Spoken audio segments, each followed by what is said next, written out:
La economía va a ser parte de nuestra próxima charla. Lo tenemos a Jonathan Loidy ya para hablar un poquito de las restricciones que se vienen y cómo pueden impactar en la economía doméstica. Ya hablamos alguna vez con Jonathan y tiene ahí su libro de fondo. Placer saludarte, Jonathan. ¿Cómo andás? Hola, ¿qué tal? ¿Cómo andan? Y yo también voto por la de pan, queso, creo que era, y salame. ¿Te gustó esa, no? Te quedaste ahí. Está muy bien. ¿Ya comió? Porque eso depende también, ¿no? Ya comió, sí, no, me imagino. Yo ya 2:30 de la tarde y yo no es lo mismo que nosotros. Nosotros acá ya hablamos tipo... Hoy ya hablaba, es la segunda vez que hablamos del queso y dulce, vos y yo. Claro, es verdad. ¿Qué comió Jonathan? Perdón, ¿no? ¿Qué le importa? No, está bien, un asadito así muy chiquito. Franca. ¿Cómo lo va a decir así? Usted es economista, debe saber lo que significa un asadito.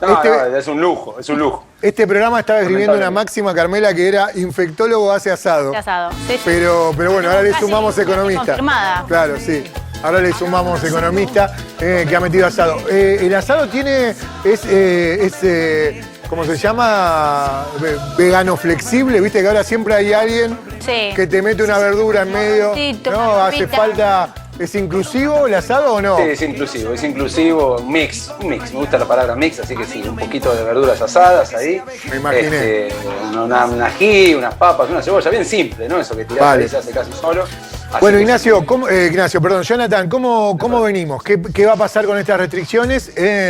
Y la economía, que lamentablemente calculo que no es de lo bueno, no es lo que se quiere. Sí, obviamente lo obvio, lo cotidiano, la gente ya tiene el termómetro de la economía en su bolsillo, es una de las características del argentino, ¿no? Pocos países en el mundo sabemos o estamos tan al tanto de la economía como aquí. Me parece que algo, para también decir algo como positivo, porque si no es como que es muy fácil ir a lo negativo. Lo positivo es que hoy estamos hablando de una cuarentena segmentada, ¿no? Bien. O sea, muy fuerte en AMBA y Capital Federal. Obviamente poblacionalmente es el 50% de la Argentina, pero en el interior, lo que tenemos llegada, digamos, a todo el país, se vive otra situación, por supuesto con mucha preocupación, porque, digamos, puede llegar a todos lados, y vemos casos como Mar del Plata y demás que empiezan a también exigir un poco que se cierre un poco más, pero sí, una situación que claramente viene a agravar lo que no se había resuelto, ¿no? Es que había habido algunos meses así, un veranito, digamos, literalmente, donde por ahí sobre todo los rubros más golpeados, ¿no? La gastronomía, la hotelería, todo lo que tiene que ver con servicios y comercio, ¿no? La verdad que hace poco estuve ahí por su canal y me tocó ir un rato antes y estacionar el auto lejos y uno ve la cantidad de locales cerrados, donde uno iba a tomar un café o hoteles, ahí el famoso hotel que está de la Vuelta de América también cerrado, y todas esas cosas que uno, bueno, ¿no? le preocupa y sobre todo al empresariado que había visto una luz al final del camino con este veranito y dijo, bueno, capaz que estiro un poco más, y claramente ahora con esta situación va a estar muy, muy complejo. Sí, igual digo, acá Cecilio en algún momento me acuerdo que era el que decía, ¿por qué no nos va a tocar? También es verdad que nos habíamos esperanzado mucho en que no iba a pasar esto, ¿no?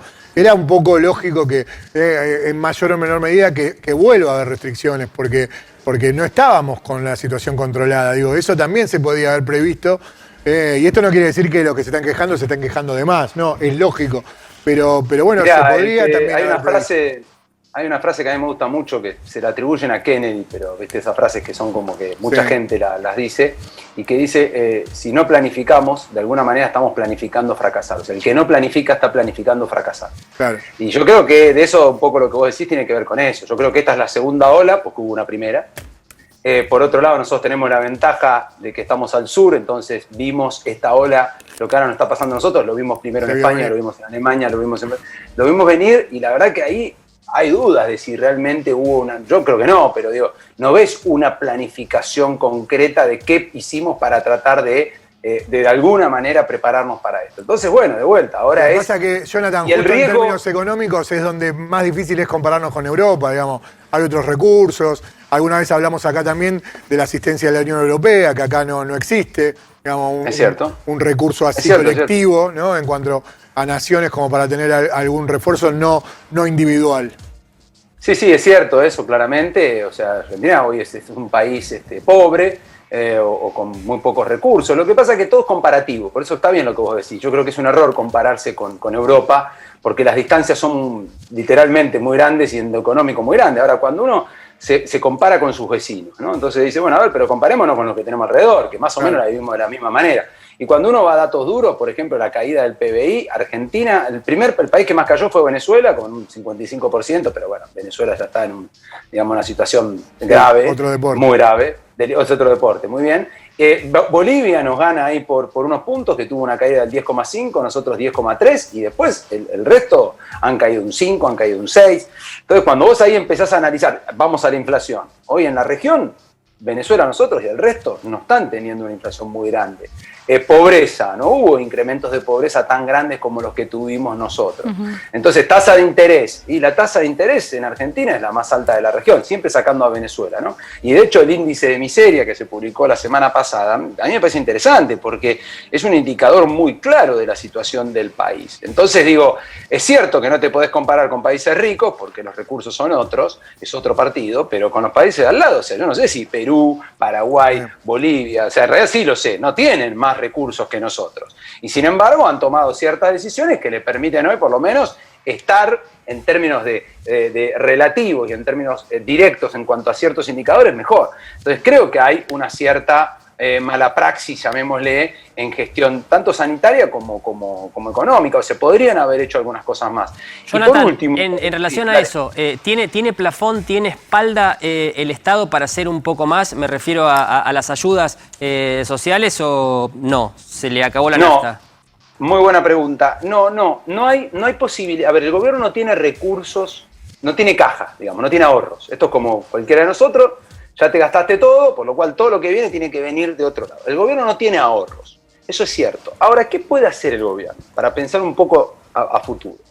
El gobierno tiene un recurso, que es el recurso de los impuestos, de ciertas, cuestiones relacionadas con el mundo impositivo, que podría activar para tratar de hacer la carga un poco menor a los empresarios. Y sobre todo, pensando en la recuperación. Porque, a ver, yo siempre digo, a mí me gusta mucho el ejemplo del momento cero. El momento cero se lo llama en los negocios, pero también en la guerra, como el momento donde vos decís, bueno, a partir de cuando empezamos a recuperar, cuando se termina la bala, cuando se declara la paz, o cuando termina la pandemia. Caso, no sé, Israel, que ya está saliendo de la pandemia.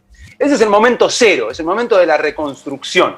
Hoy, ¿qué podría hacer el gobierno? Podría agarrar y decir, sobre todo a los segmentos más golpeados, porque esta es una crisis segmentada.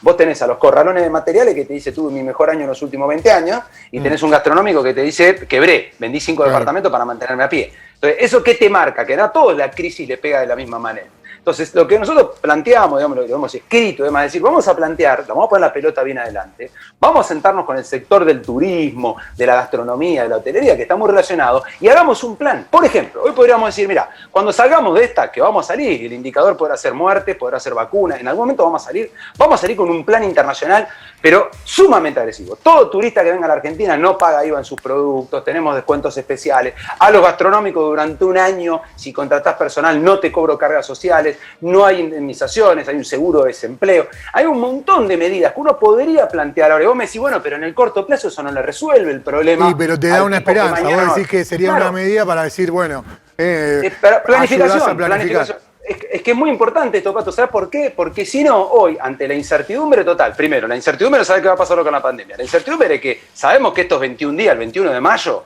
sabemos que lo más probable es que si nada cambie, va a ser 21 días más. Ya la vivimos esta película, ya la recontra vimos esta película. Bueno. Entonces, frente a esa situación, si yo no te doy un argumento, una perspectiva de futuro, lo que me queda es cerrar. Y es lo que está pasando. Jonathan, estamos cerrando empresas a mí lo que me queda es cerrar, pero el bloque.